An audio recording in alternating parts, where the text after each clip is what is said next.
মাইয়ারা কোনোদিন বাপের বোঝা হয় না। মাইয়ারা বাপের মাথার মুকুট, ছোট লোকের বাচ্চা। মানা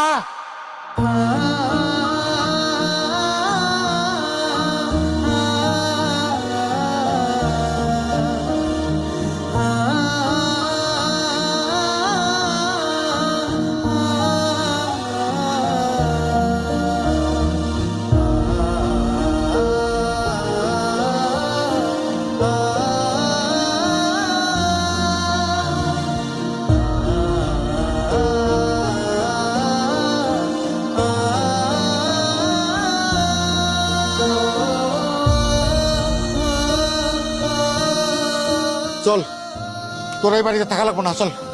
কই লয়ে যাবেন আপনি মাইয়ারে? আপনি হুট করে এসে কইবেন আর আমরা যাইতে দিব। তাহলে কি এখন এই বাড়িতে রয়েছে কি আমার মাইয়ারে বাইরে ফেলাবো? সংসার করতে গেলে একটু সহ্য করণ লাগে। আর বানাইছেন তো কাঞ্চন মাইয়াডারে। আপনার এই কাঞ্চন মাইয়ারে কি আমরা মাথায় দিলা নাচম?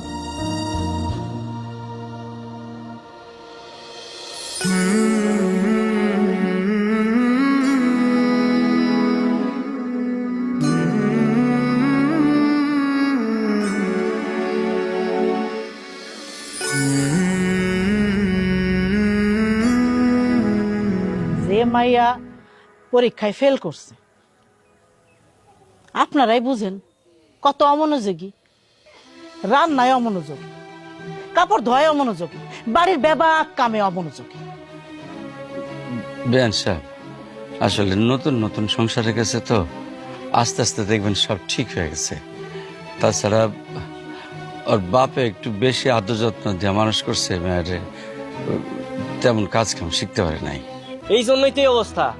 জন্মের পর যদি শিক্ষা বিচার না করে ঘরের কাম কাজ শিখাইতেন, তাহলে আজকে এই দিন দেখতে হতো না। আমরা ভালো মানুষ দেখা নিতে আইছি। আমাকে জায়গায় অন্য কেউ হইলে গার ধরে বাবার বাড়িতে পাঠাই দিত। এরকম মাথার বোঝা নিয়ে কেউ সংসার করতো না। এই ময়না, চলো, এই নাটক বাদ দাও, বাড়িতে চলো।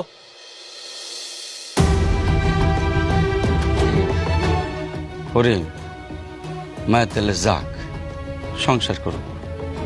ও মা, তুই যা, রেডি হলো। না, ও কোথাও যাবে না। কি করছে? আমার মেয়ে আমার কাছেই থাকবে। ও পড়াশোনা পারুক আর না পারুক, কোনো কাজ করুক আর না করুক, ও পাগল হলো আমার মেয়ে, প্রতিবন্ধী হলো আমার মেয়ে। আমার মেয়ে আমার কাছে থাকবে, আর ও কারো বুঝা না। তাহলে কি আপনি আপনার মেয়েরা যাইতে দিবেন না? না, যাইতে দেবো না।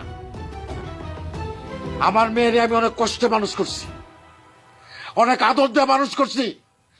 আমার ফুলের মতো মাইয়ার গায়ে কোনোদিন একটা আসর লাগতে দেয় নাই। সেই মাইয়ারে তোরা গরম খুন্তি দিয়ে শেখা দিছস। আর একটা মিনিট যদি থাকস, কুমায় সবগুলো কল্লা ফেলাই দেবো। ওই আমার দাও করে, আমার দাও দে। করিম, শান্ত হ। চল পিয়াস, এত বড় অপমানি দেশে মাইয়ার অভাব নাই। এই বাইরে তোরা শুনছস কি কইছে? হ্যাঁ, আমার মাইয়া নাকি আমার মাথার বোঝা। আরে মাইয়ারা কোনোদিন বাপের বোঝা হয় না। মাইয়ারা বাপের মাথার মুকুট, ছোট লোকের বাচ্চা।